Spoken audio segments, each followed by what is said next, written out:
우리는 지난주까지 가스펠 프로젝트 5권을 마무리했습니다. 이제 6권에 들어가기 전에 잠시 갈라디아서 말씀을 통해 교회에 대해서 더 살피려고 합니다.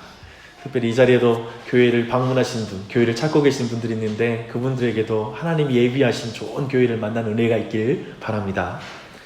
이제 갈라디아라는 이 지역을 소개하면 소아시아 지역인데요. 특별히 지금의 터키의 수도인 앙카라를 중심으로 하는 광범위한 터키 중부 지역을 생각하시면 되겠습니다.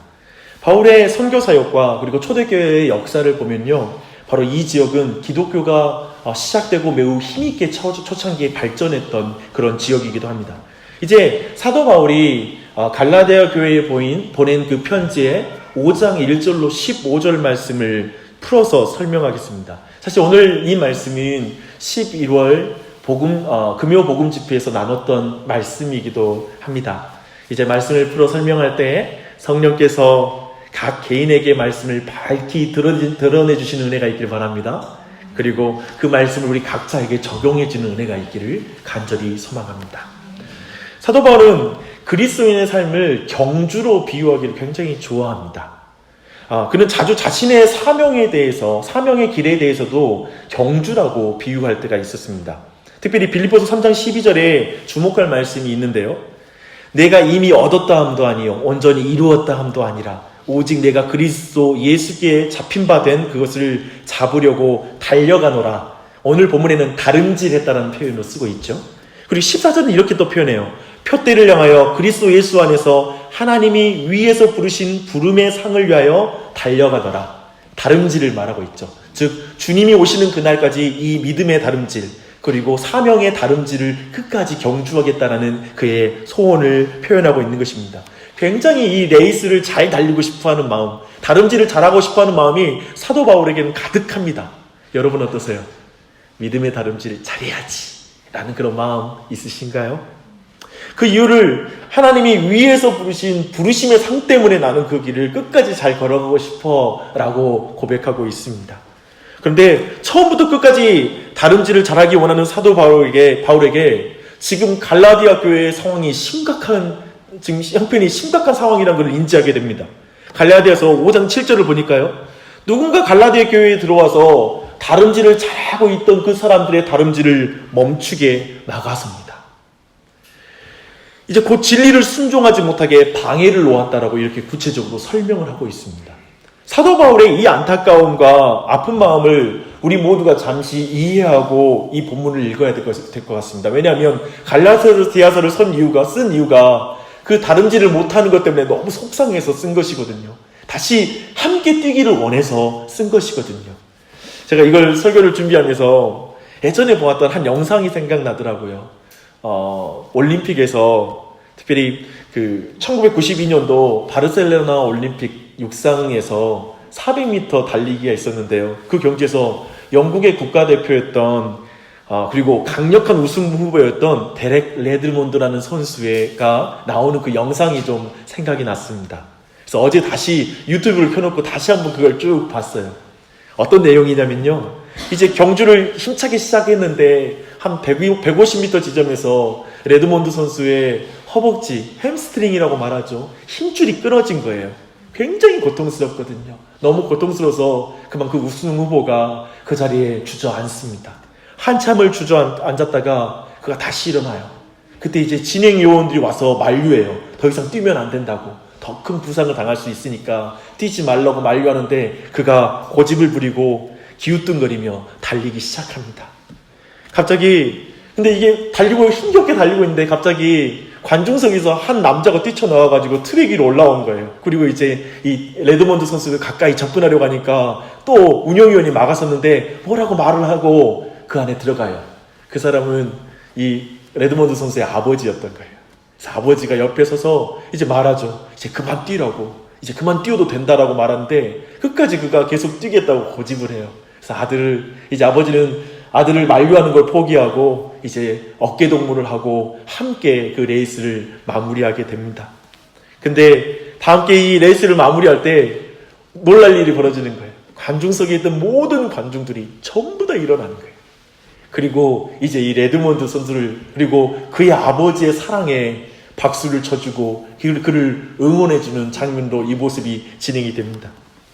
근데 아들이 이제 아버지 어깨에 딱 레이스를 끝나고 나서 아버지 어깨에 얼굴을 파묻고 막 울음을 터뜨리는 거예요. 근데 저는 그 모습 보면서 1등이 아니라 경주를 완주한 레이먼드를 향해 그 아버지를 응원하는 그 모든 관중석에 있는 사람들도 너무나 아름다웠습니다. 근데 지금 사도 바울은 갈라디아 교회의 아버지와 같은 사역자예요. 그 교회가 걸음마를 막 뗄 때부터 힘차게 같이 뛰었던 그 기억을 가지고 있는 거예요. 그런데 그 교회가 더 이상 표대를 향해서 나아가지 않고 다른 방향으로 가기 시작하고, 그리고 어느 순간 그 경주를 더 이상 뛰지 못하고 있는 모습을 보는데, 그 마음이 이 아버지의 마음을 가진 사도 바울이 얼마나 마음이 아팠겠어요. 저는 이 사도 바울의 마음이 그런 의미에서 좀 더 짐작이 되지 않습니까? 사도 바울의 마음이 여러분도 짐작이 간다면 믿음의 경주를 뛰고 있는 여러분 자신을 향한 하나님의 마음도 짐작이 갈 것입니다. 그렇죠? 이제 사도 바울은 자신과 함께 갈라디아 교회가 다른지를 잘했던 기억을 하고 있기 때문에 지금의 상황이 더욱 가슴이 아파요. 그렇겠죠? 갈라디아 교회가 다른지를 잘했다는 것은 사도 바울이 전한 진리를 믿고 순종했다라는 거예요. 그리고 갈라디아 교회가 다른지를 못했다라는 말은 뭐냐면, 갈라디아 교회가 유대교 전통에 사로잡힌 사람들의 말을 듣고 더 이상 바울이 가르친 진리의 복음을 따라가지 않았다는 걸 의미합니다. 8절의 말씀을 따르면 하나님의 교회가 하나님의 말씀이 아니라 어떤 사람의 말씀, 어떤 사람의 주장을 듣기 시작한 거예요. 교회에서 하나님의 말씀이 사라지고 사람의 말이 더 크게 들리면 그게 바로 경주를 못하는 거예요. 그리고 그것이 경주에서 잘못 이탈하는 거예요. 그렇다면 갈라디아 교회와 그리스도인의 이 믿음의 경주를 멈추게 하는 그 가르침의 실체는 무엇일까요? 그 내용이 뭘까요? 이게 궁금해지죠? 이 가르침의 실체를 정확하게 파악하는 것은 이 자리에 있는 모두에게 굉장히 중요합니다. 왜냐하면 오늘 1절을 보니까요, 이 거짓된 가르침은 그리스도인의 자유를 파괴한다라고 말합니다. 우리 모두는 자유롭게 원하죠. 근데 그 자유를 파괴하는 게 이 거짓 교사들의 가르침 안에 있습니다. 그리고 누구든지 종의 상태로 묶어버린다고 말합니다. 멍해를 지운다고 말하고 합니다. 답답한 인생으로 만들어버린다고 말하고 있습니다. 즉 교회라는 신자들의 모임의 자유를 파괴하고 교회가 속박이 가득한 교회가 돼버리는 거예요. 세상과 똑같은 교회. 오늘 말씀 보면 정글에서 짐승들이 물고 뜯는 그런 관계들이 형성된 교회로 만들어버린다고 말하고 있습니다. 그렇게 보면 오늘 말씀 굉장히 파괴적인 가르침입니다. 저 거짓 교사들의 가르침은 교회를 파괴하는 가르침이에요. 구조를 보니까 이 가르침은 누룩과 같은 속성이 있다고 말해요. 그래서 반죽에 누룩이 들어갈 때 지금 누룩이 있는지도 구분이 안 될 정도로 거기에 다 들어가지만 사실은 나중에 그 전체 반죽 떡덩이를 부풀어 오르게 하는 어떤 굉장한 영향력을 가진 그런 가르침이라고 말하고 있습니다. 그래서 오늘 우리는 이 가르침의 실체를 정확하게 파악할 필요가 있습니다. 사도 바울이 떠나고 나서 갈라디아 교회에 이제 유대인 배경 교사들이 들어왔습니다. 그들이 주장하는 건 이거예요. 할례를 받아야 하나님의 백성이 된다는 주장이에요. 이 논리, 할례를 받아야 하나님의 백성이 된다는 건 이미 유대인들에게는 과거에, 그리고 이스라엘 사람들은 모든 그 남자아이들은 난 지 8일 만에 할례를 행했습니다. 그것을 통하여 하나님의 백성인 것을 인친 것이죠. 몸에다가 새긴 거예요. 당연히 또한 이방인들이 유대교 안에 들어오려면 반드시 할례를 행하는 것은 바로 유대인이 들어오는 필수적인 관문이었어요. 이 문을 들어오지 않고는 유대인, 하나님의 백성이 될 수 없다는 게 유대인들의 생각이었습니다. 결국 할례는 신체의 일부를 제거하는 간단한 외과적 수술로만 이제 생각한 결과 이제 갈라디아 교인들이 이 소식을 듣고 나서 모두가 할례를 행하기 시작했어요. 이 사실을 받아들인 거예요. 근데 사도 바울은 이 문제를 교회에서 그리스도를 제거하는 행위로 봐요. 단순히 몸의 일부를 제거하는 행위가 아니라 교회 안에서 그리스도를 제거하는 행위다 라고 강력하게 여기에 대해서 지금 경고하고 그가 분노해서 일어납니다. 2절 보십시오. 보라, 나 바울은 너희에게 말하노니 너희가 만일 할례를 받으면 그리스도께서 너희에게 아무 유익이 없느니라. 할례 받으면 너희의 그리스도가 아무런 유익이 없다라고 이렇게 표현하고 있습니다. 갑자기 별 문제 아닌 것 같은데, 그쵸? 간단한 외과 수술 정도 되는 것 같은데 이걸 심각한 신앙 논쟁으로 확장시키는 것 같아요. 문제를 확대시키는 것처럼 비춰져요. 맞습니다. 사도 바울은 이 문제를 굉장히 심각하게 보고 있어요. 거짓 교사의 가르침은 분명해요. 그들의 가르침, 그들의 캐치프레이즈는 이거예요. 너희가 할례를 받고 율법을 지키지 않으면 구원을 받을 수 없다. 이것이 사도행전 15장 1절과 5절 그리고 여러 가르침에서 확인되는 이 거짓 교사들의 가르침이에요. 이 말은 이런 말이죠. 그리스도인들 똑똑히 들어봐. 예수님을 믿는다고 말하지만 성경에 따라 바르게 살지 않는다면, 율법에 순종하지 않는다면 그게 정말 구원받은 믿음일까? 어때요? 설득될 것 같습니까? 믿음으로만 구원을 받는다고 말하니 선행을 행하는 것에 관심이 없는 것 아니겠어? 잘 들어봐. 예수님을 믿는 것은 너무 중요해. 하지만 율법에 순종하여 선행을 통해 예수님이 시작한 구원의 사역을 완성해야 되는 거야. 예수님은 너희들에게 이제 생명의 시작을 줬을 뿐이지 그 완성은 너가 어떻게 하느냐에 따라서 너의 구원이 완성돼. 어때요? 이렇게 가르침 매력적이지 않아요? 그리고 또 이것이 무슨 말인지 여러분 마음에 혹하지 않습니까? 이 말에 적지 않은 사람이 혼란스러울 거라고 생각합니다. 왜냐하면 문제의식에 동의하기 때문에 그래요. 뭐냐면 우리가 너무 선행을 행하지 못하는 거예요. 오늘날 한국교회 그리스도인들이 선행을 행하는 것에 너무 약하니까 이 말에 문제의식에 동의하다 보니까 이 문제에 대한 해결법까지도 그냥 동의하게 되는 거예요. 그것도 우리의 마음에 와닿는 거예요. 하지만 그렇다고 너희가 할례를 받고 율법을 지키지 않으면 구원을 받을 수 없다라는 이 주장에는 동의할 수 없죠. 그래요. 그리스도인들의 행함이 부족하지요. 선행을 완전히 행하지 못하고 하나님 말씀 다 지키지 못하고 있죠. 거기까지는 동의해요. 하지만 율법을 행해야 구원을 얻을 수 있는 주장에는 동의할 수 없습니다. 이것을 존 스토트는 이렇게 표현을 해요. 정말 너무나 정확한 표현이에요. 그리스도께서 시작하신 일을 모세가 마무리해야 한다고 말하는 것과 같은 주장입니다. 이해되시죠? 그리스도가 시작한 일을 이제 모세가 완성해야 돼. 그 말, 모세가 시작한 일을 그리스도가 완성한다는 순서가 아닌 거예요.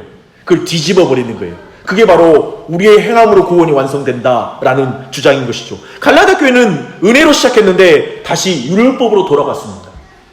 예수님의 공로로 시작했는데 이제 다시 나의 공로로 돌아갔어요. 정확히 복음에서 다시 종교로 돌아간 거예요. 바울로부터 예수님을 믿음으로 의로워진다라고 배웠는데 이제 율법을 행함으로 의로워진다는 걸 배우기 시작한 것입니다. 이걸 받아들이는 것이죠. 왜 이렇게 됐을까? 이것은 오늘날 교회에서도 반복되고 있는 비극적인 일입니다. 거짓 교사의 가르침은 굉장히 설득력이 있어요. 우린 방금 전에 잠깐 살펴봤는데요. 그 거짓 교사의 가르침을 다시 한번 들어보시죠. 예를 들면 이런 사람이 있는 거예요. 우리 주위에는. 나는 믿기만 하고 행함이 없는 그리스도인들이 너무 불쾌해. 교회에서는 온갖 천사의 얼굴을 하고 앉아있으면서 밖에 나오면 얼굴이 왜 그렇게 바뀌는지 몰라. 밖에 나오면 우리와 똑같이 살아가. 다는 아니겠지만 내가 만난 그리스도인들은 솔직히 나보다 더 이기적이고 정말 자기중심적인 사람들이 너무나 많았어. 그 사람들은 교회 가서 도대체 뭘 배우고 또 뭘 기도하는지 궁금할 때가 한두 번이 아니라니까. 교회가 무슨 세탁소인가? 회개기도 하면 다 깨끗해지는 곳. 그래서 회개기도를 반복하는 곳. 내가 생각해봤는데 예수님만 믿으면 구원받는다는 그 교리가 문제인 것 같아. 그렇지 않고는 안 믿는 사람들과 큰 차이가 없는 이 세속적인 그리스도인들의 삶을 설명할 방법이 없어. 교리적인 문제가 있어. 예를 들면 우리는 기독교와 기독교인에 대한 이런 평가를 여러분 어떻게 들으세요? 한편 익숙하지 않으세요? 그리고 한편 여러분 또한도 이런 평가에 굉장히 민감하지 않으세요?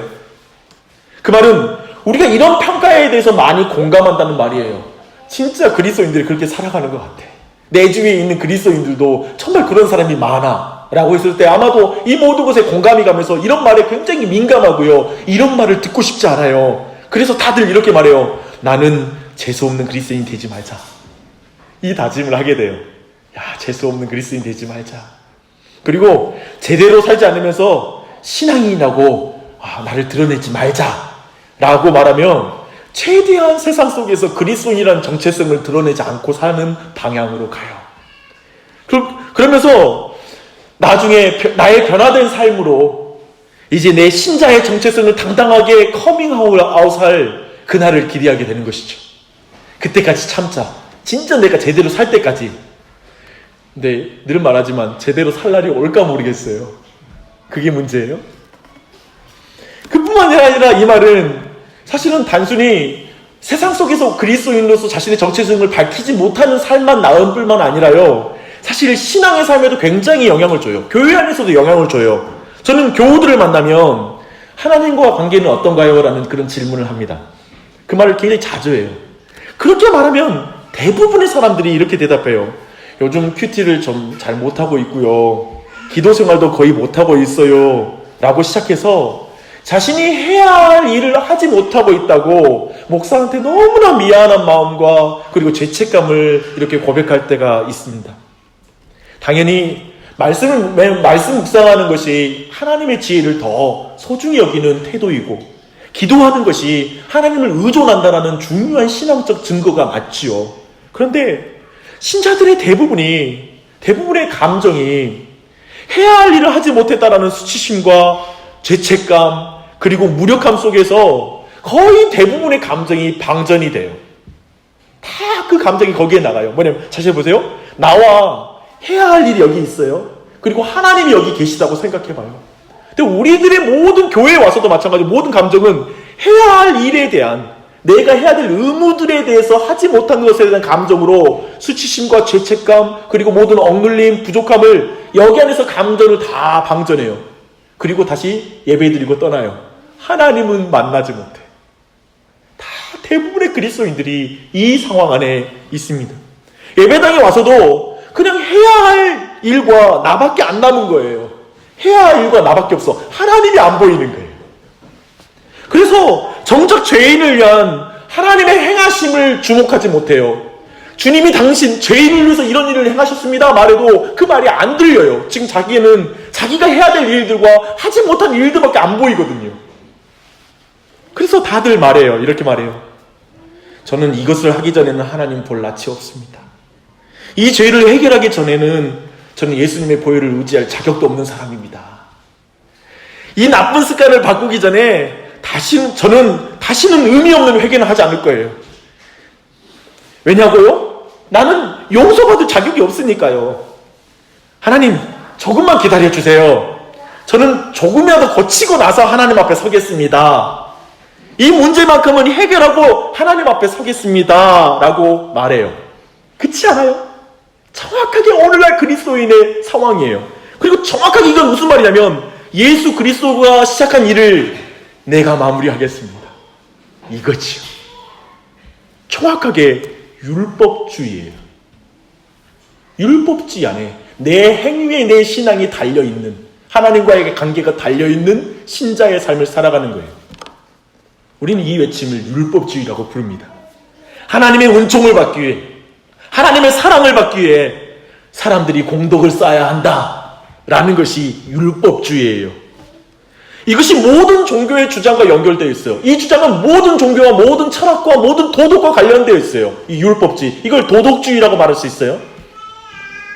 예를 들면 새벽에 잠을 깨우며 기도하면 신의 호의를 더 받을 수 있을 거야. 한겨울의 한파에 새벽에 얼음 깨고 들어가서 목욕하고 나오면 신이 내 기도를 더 잘 들어줄 거야. 1000번 절을 하면 신이 내 아이의 진로를 활짝 열어주실 거야. 이런 식. 제가 한 번은 중국의 티베트 불교 박물관에 가본 적이 있습니다. 근데 그곳에서 티베트인들의 삶에 깊이 스며들어 있는 두려움들을 제가 볼 수 있었어요. 정말 저는 티베트 불교의 삶을 보면 정말 종교의 장아찌다. 정말 종교가 모든 삶에 스며들어 있거든요. 그들의 티베트 불화라고 하나요? 탱화라고 부르는 그 그림을 보니까요, 무섭게 생긴 신들의 발에 밟힌 인간들의 일그러진 얼굴들이 있는 거예요.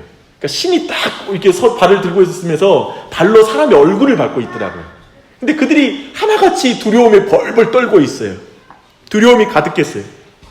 티베트 불교만이 아니라 많은 종교는 이렇게 수많은 선행을 통하여 이 신이 화나 있는데, 화나 있는 신을 누그러뜨려야 된다는 신관을 가지고 있습니다. 그래서 그걸 누그러뜨려서 호의를 받아내야 되기 때문에 뭔가를 계속 바쳐야 되고 내가 뭔가를 해야 된다는 그 강박관념만 있는 거예요. 그런데 그것이 티베트 불교에만 스며들어 있는 것일까요?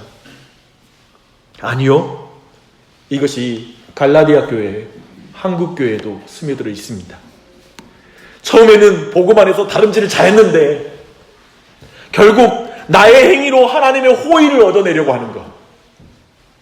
그 율법적 종교의 삶에 우리는 순식간에 가요. 그래서 빌립보서 말씀 보면 이 동일한 맥락에서 사도 바울은 너희가 어떻게 이렇게 속히 율법주의로 넘어갈 수 있느냐, 어떻게 이렇게 복음을 이렇게 쉽게 떠날 수 있느냐고 말하는데, 근본적으로 우리의 본성이 바로 율법주의적이에요.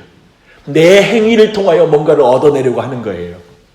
그리고 그 안에서 하나님의 자녀로서 느낄 수 있는 자유함은 사라지고 종의 멍에를 내고 살아가는 게 신앙생활이 되어버렸단 말입니다. 사도 바울은 지금 1절에서 이런 율법적인 종교의 삶을 종의 멍에를 매는 삶이라고 말하고 있어요. 혹시 이곳에 자신은 종교적이지 않기 때문에 율법주의와는 상관없다고 생각하는 분 계세요? 아니요. 사실 그 사람조차도 자신의 힘으로, 스스로의 힘으로 스스로를 구원하려고 하는 그런 율법 종교에 있다는 걸 기억할 필요가 있습니다. 13절은 그런 모든 이들에게, 율법주의의 영향을 받고 있는 모든 이들에게 이렇게 말합니다. 형제들아, 너희가 자유를 위하여 부름을 입었다. 여기서 이 자유는 우리가 상상하는 자유 개념과 좀 달라요. 의무로부터 자유, 책임감이 없는 자유, 그리고 자기 마음대로 살 수 있는 자유. 오늘날 우리는 이것을 자유라고 일반적으로 부르죠. 모든 통제로부터 자유, 모든 권위로부터의 자유, 다른 사람이 나를 규정하는 것으로부터의 자유, 그저 내 자신이 되어 내가 원하는 대로 선택할 수 있는 주체자로서의 자유, 이런 자유의 개념을 말하고 있죠. 이 자유는 갈라디아의 맥락에서는 이런 개념이에요. 보십시오. 하나님의 은총을 받기 위해, 하나님의 사랑을 받기 위해 사람들이 공덕을 쌓아야 한다는 무시무시한 속박으로부터의 자유, 그것이 갈라디아서가 말하는 자유예요. 즉 우리가 끊임없이 나는 하나님께 사랑받으려면 뭘 해야 될까? 뭐 하고 나서도 만족이 없어요. 부족한 것 같아. 더 드려야 되는데 하나님의 용서 받으려면 내가 뭔가 더 해야 되는데 끊임없이 만족이 없는 신앙, 그 속박, 그 구속, 그것으로부터의 자유가 갈라디아서가 말하고 있는 자유예요. 1절을 보니까요, 이 자유는 사람의 힘으로 장치하는 자유가 아니라 그리스도께서 주시는 자유라고 설명하고 있어요. 놀라워요? 사람들이 율법을 행함으로 얻는 자유가 아니라 그리스도가 율법을 다 행함으로 얻은 자유를 우리에게 주신다고 말하는 거예요. 그래서 우리는 그 자유를 받는 거예요. 그때 사람은 진정으로 자유로울 수 있어요. 그리스도를 통해 교회를 부르신 그 부르심은 뭐냐면 바로 이 자유를 위한 부르심이라고 말하고 있어요. 그래서 근본적으로 교회는 이 자유를 많은 사람에게 증거하는, 그것이 이루어내게 하는 게 교회의 부르심이에요.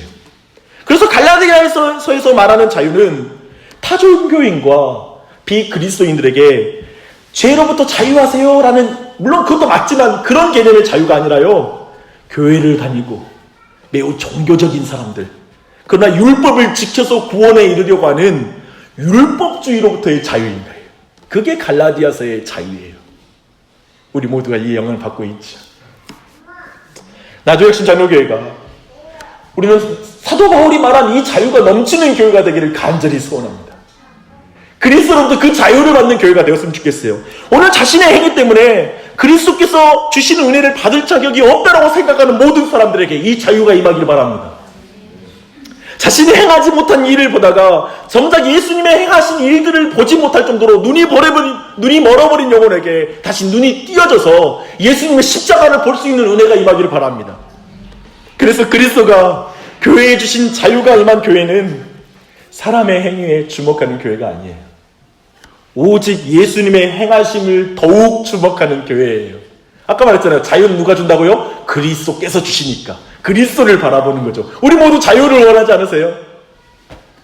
사람의 죄성과 연약함을 주목하는 교회가 아니라 그리스도의 권능과 사랑을 의지하는 교회가 진정한 자유의 교회입니다. 그래서 교회란 사람의 잘남과 못남이 크게 중요하지 않아요. 학벌이 중요하지 않아요. 세상이 말하는 탁월함이 교회에서는 그렇게 중요하지 않아요.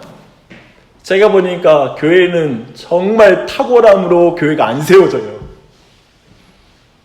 도리어 탁월함을 의지할 때 교회가 무너져요. 그래서 교회는 사람들의 탁월한 활동으로 자유를 추구하는 교회가 아니에요. 탁월한 사람들이 많이 모이면 그 교회가 자유로운 교회가 아니에요. 역량이 많은 교회가 아니에요. 오직 교회는 오직 그리스도의 공로로만 하나님의 사랑을 확인하는 것이 교회예요. 그래서 모두가 그리스도의 공로를 주목하면서 그 안에 사랑을 느끼는 교회야.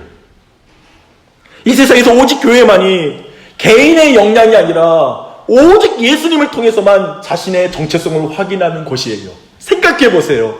세상 모든 곳에 가보십시오. 학벌과 모든 개인의 역량이 그 모든 평가의 기준이에요.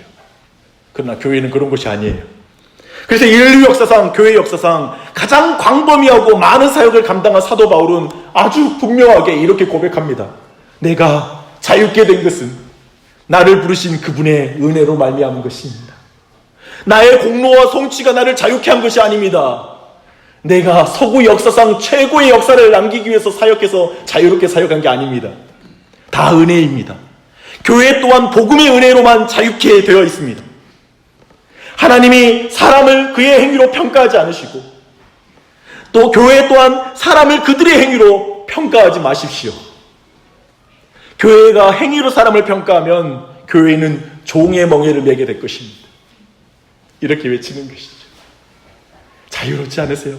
이 복음이 진짜 교회 안에 시행된다면 얼마나 그 교회는 자유함이 넘치겠어요. 이렇게 사도 바울은 하나님의 교회는 행함으로 자유케 되는 것이 아니라 하나님의 은혜로 자유케 되는 거라는 걸 굉장히 강조해서 말해요. 그런데 이 자유를 오해하는 사람들이 늘 있습니다. 지금은 그런 사람이 더 많아요. 사실 지금 한국교회는 더 많아요. 그리스도인의 자유를 육체의 교회로 삼는 사람들이 많은 것입니다. 오늘날 사람들은 자유를 아까 말한 대로 의무와 책임으로부터의 자유, 통제로부터의 자유, 자기 마음대로 할 수 있는 자유를 말합니다. 교회도 가능하면 내 개인적 자유를 침해하지 않는 교회가 좋은 교회죠. 그런 교회는 부담 없는 교회라고 부릅니다. 사도 바울은 정확히 그것은 자유가 아니라고 말하고 있습니다. 자기 중심성, 자기 생각, 그리고 자기 기준을 탐닉하는 모든 자유는 죄로 뒤틀린 자유가 아니라고 말하는 것이죠. 그것은 방종이지 자유가 아니에요. 또는 죄의 종이지 하나님의 자유한 자가 아니에요. 성경이 말하는 자유는 자기의 이기심을 탐닉하는 자유가 아니라 하나님의 자녀로서 하나님께 마음껏 나아가는 자유입니다. 그 자유가 우리 모두에게 넘치기를 바랍니다. 저는 저희 교회가 참된 자유함이 넘치는 교회가 되기를 원합니다.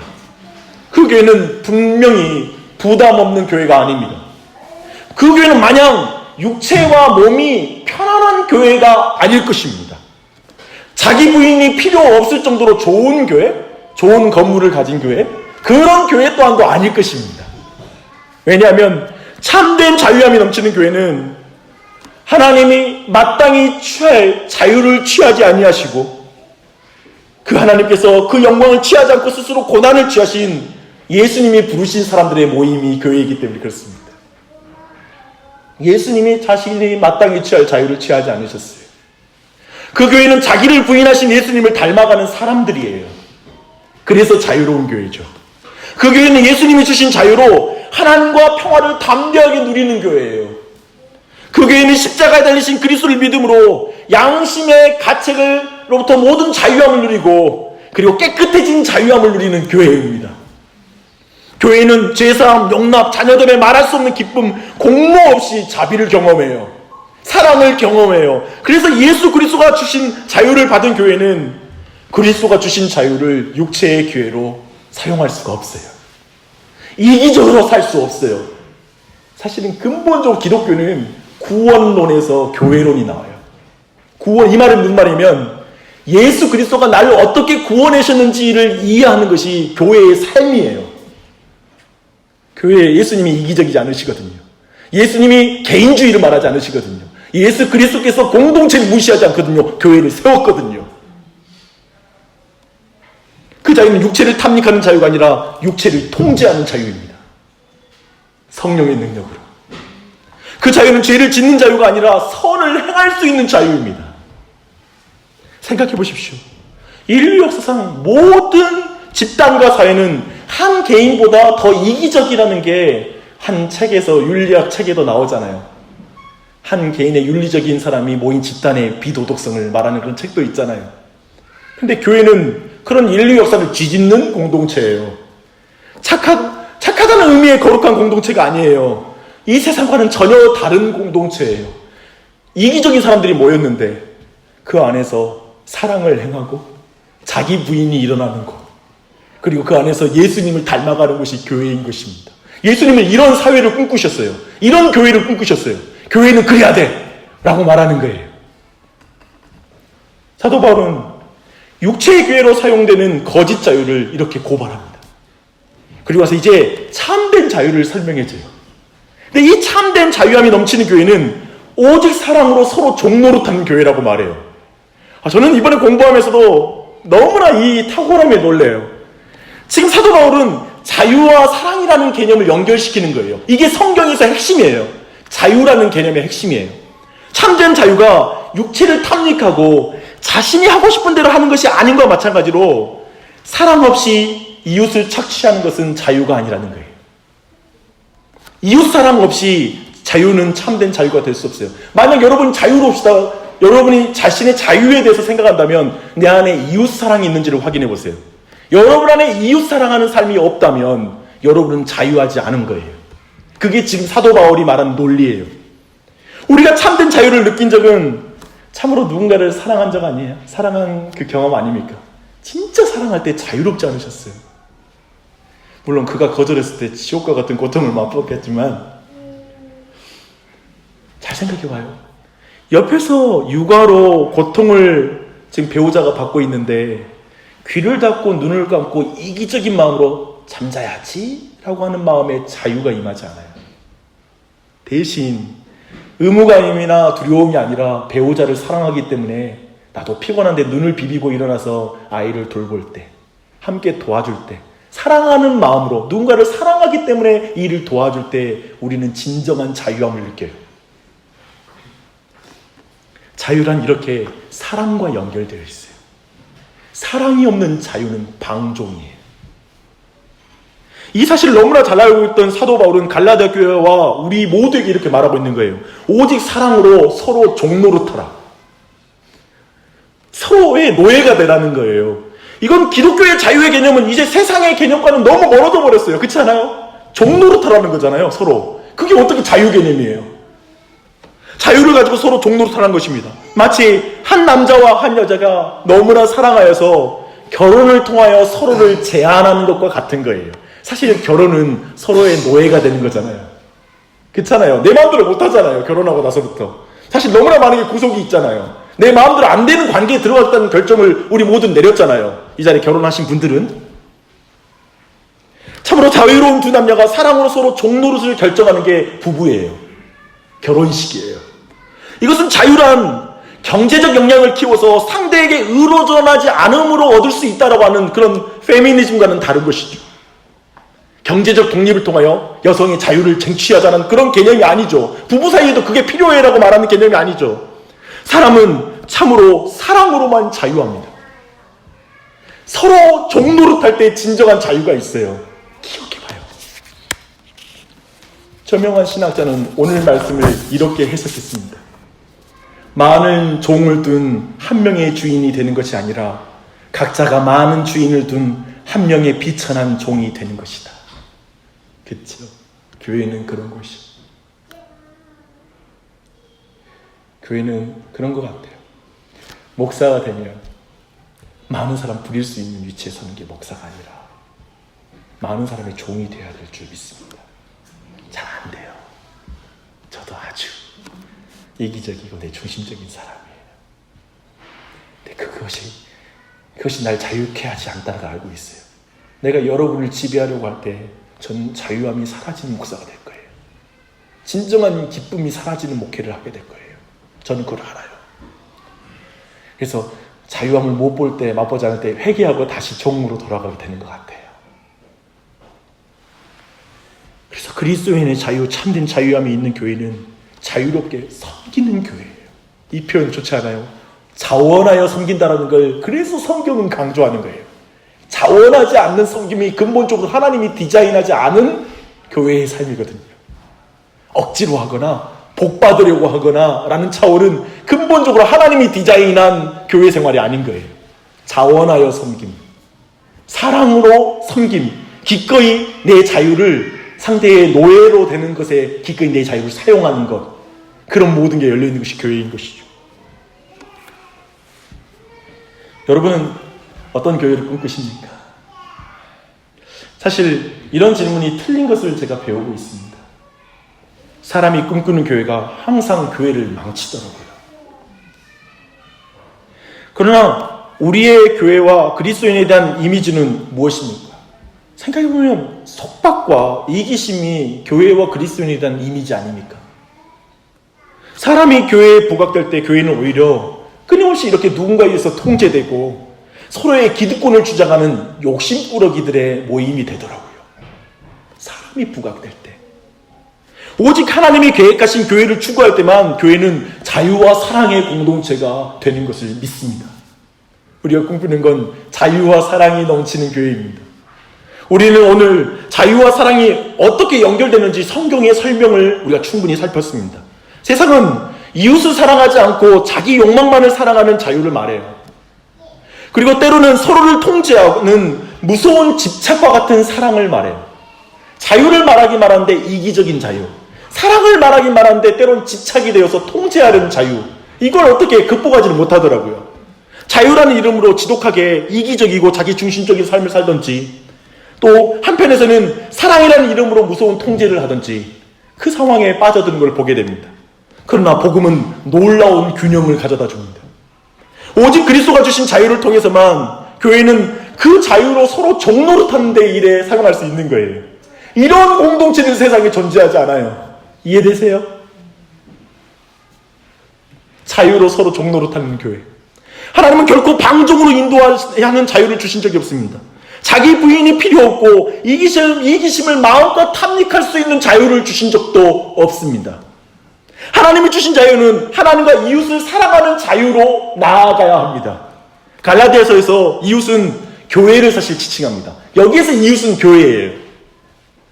넓은 의미는 아닙니다. 좁은 의미로는 교회입니다. 하나님이 주신 자유는 교회의 사랑으로 나아가야 됩니다. 아멘이십니까? 교회에서도 서로 종노릇하는 것으로 나아갈 때 진정한 자유가 있는 교회가 됩니다.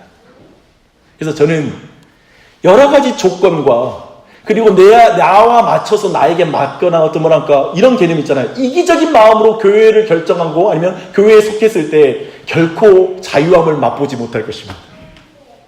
그것은 자유를 여러분에게 주지 않을 거예요. 사랑할 때 자유롭습니다. 서로 종노릇할 때 자유롭습니다. 자유롭게 사랑하십시오. 서로 종노릇하십시오. 저는 목회자로서의 한 가지 딜레마 그리고 궁금한 게 있었습니다. 제가 보니까 율법적 교회가 성장하더라고요. 그리고 강력한 시스템을 가진 교회, 그리고 매우 쉽게 말하면 세상적인 행정력을 가지고 있고 전체에 대한 조직을 잘 만들어내는 이런 교회들이 굉장히 성장합니다. 그리고 굉장히 역동적인 것 같은, 또 행사를 굉장히 많이 만들어서 하면 교회가 굉장히 역동적으로 움직이더라고요. 근데 우리는 그런 교회의 모습에서 자유보다는 통제, 사랑보다는 집착, 그 많은 것들을 또한 경험한 적이 있을 것입니다. 근데 저는 그런 모든 걸 보면서 교회를 시작하면 지금까지도 항상 꿈꿨던 건 뭐냐면, 그리고 소원하는 건 뭐냐면, 어떻게 자유롭게 교회가 서로 섬기는 교회가 될까? 직분 주고 시스템 만들어서 이거 해야지만이 섬기는 게 아니라 자유롭게 자원하여 교회의 사역을 함께 섬기며 교회를 세우는 것은 어떻게 가능할까? 저는 우리 교회의 많은 젊은 그리스도인들과 성도들이 이상적인 교회, 어쩌면 성경적인 교회를 꿈꾸고 우리 교회에 다들 모였다고 생각합니다. 근데 제가 그 가운데 배운 게 있습니다. 자기 부인이 없인 교회는 안 세워집니다. 서로 종노릇하는 사랑이 아니고는 여러분이 꿈꾸는 교회는 평생 맛보지 못할 것입니다. 그리고 제가 배웁니다. 교회는 목사가 세우는 게 아닙니다.